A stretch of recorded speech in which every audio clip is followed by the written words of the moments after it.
All right, let's get into what has to be one of the most incredible, most surprising financial stories I've ever come across. We're talking about a guy who secretly built a massive fortune while living a life that was, well, the complete opposite of what you'd imagine for a multimillionaire. Just look at that number, $8 million. Let that really sink in for a second. Now, you're probably thinking, okay, tech CEO, right? Wall Street whiz kid. Nope. Not even close. This number is at the very heart of our story. And here's the kicker. That $8 million, it belonged to a part-time janitor and gas station attendant from Vermont. Yeah, you heard me right. A man named Ronald Read. No big career, no trust fund, just regular everyday work. So that brings us to the big question, right? The mystery we're going to crack open in this explainer. How on earth does that happen? How does a guy on that kind of salary build a fortune that most executives only dream of? Well, the answer? It's actually way simpler and honestly way more powerful than you'd guess. Okay, so to really get how he did it, you've got to understand the man himself. And what's wild is that there were basically two Ronald Reads. There was the guy everyone thought they knew, and then there was this secret financial powerhouse that nobody, and I mean nobody, saw coming. So, to everybody who knew him, his neighbors, his friends, Ronald was the definition of frugal. We're talking he drove an old, beat-up Toyota Yaris. He literally used safety pins to hold his coat together. He was just this quiet, humble guy who chopped his own firewood and seemed to get by on almost nothing. That was the public persona, right? That's what everyone saw. And this really breaks it down perfectly. You have the millionaire everyone saw, the quiet handyman, patching his own clothes, saving every penny. But then there's the millionaire you didn't see.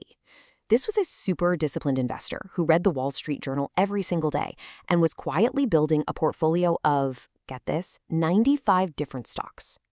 So what was the secret sauce? Did he have some crazy complex trading algorithm? Did he make one lucky, risky bet that paid off big? No way.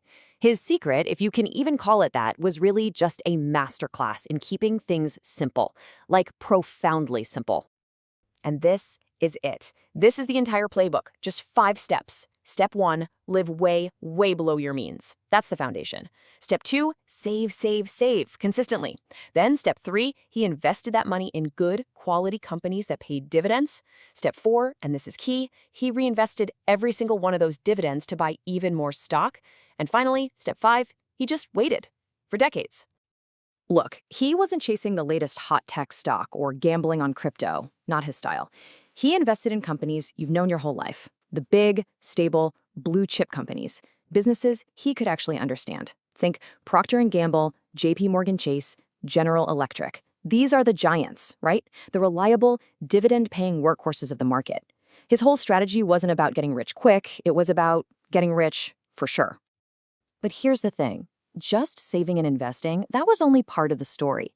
The real engine behind his wealth, his secret weapon, was this invisible superpower that was working for him 24/7, silently, in the background for years and years. And that superpower is compound interest. You've probably heard of it. People call it the 8th wonder of the world for a reason. And the idea is actually super simple. It's your money making money, and then the money that money made starts making its own money. It's like a tiny snowball at the top of a huge hill. At first it's small, but as it rolls, it gets bigger and bigger until it's a massive, unstoppable avalanche of wealth. And this timeline just shows you that power in action. Look, back in the 60s, he starts small. Through the 80s, the portfolio is growing, sure, but it's nothing to write home about. It's slow and steady. But then you get to the 2000s and bam! That snowball effect kicks into high gear. The growth just goes exponential. All those small, consistent investments suddenly explode into that incredible $8 million fortune. So when you look back, what's the real lesson here? What's the legacy of the janitor millionaire? Honestly, it's not even about the $8 million. It's about something way more profound. It's a lesson about where real, lasting wealth actually comes from. And here it is, the key takeaway. Building wealth is so much less about your income or your IQ and so much more about your behavior. Ronald Read's life is the ultimate proof that simple discipline, patience, and saving consistently will beat a huge salary with bad habits. every single time. So let's just boil this all down. Number 1, your savings rate is way more important than your salary. Number 2, patience is literally a financial superpower. Number 3, simple beats complex in investing, almost always. And maybe the most important lesson of all, your most valuable asset, it isn't your money, it's how much time you have. You know, the financial writer Morgan Housel said it perfectly. The single most powerful asset we all have is time. And that just nails the Ronald Read story. He got it. He understood that time was his number one ally. He just gave his money time, decades of it. And that patience paid off in a way that's hard to even imagine. And that really just leaves us with one big question, right? A question for all of us to think about.